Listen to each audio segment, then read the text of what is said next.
birdcage in Tombstone, which has never been changed. It never burned down. They boarded it up as it was when the silver mine closed. They call them the birdcage, I guess, because they had these little booths for the ladies to entertain, the so-called ladies. What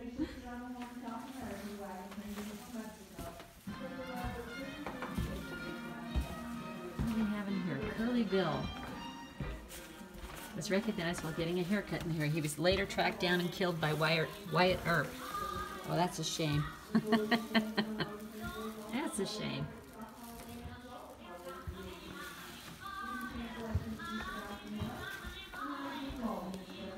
The original grand piano has sat on this spot since 1880 when it furnished music for the shows and dances. It was built out of solid rosewood and is I think it's supposed to say hand carved. It says hand craved. It's the first piano to arrive in Tombstone. Shipped around the Horn of South America to San Francisco by boat and brought from there to Tombstone by mule train. Part of a 5-piece band that played.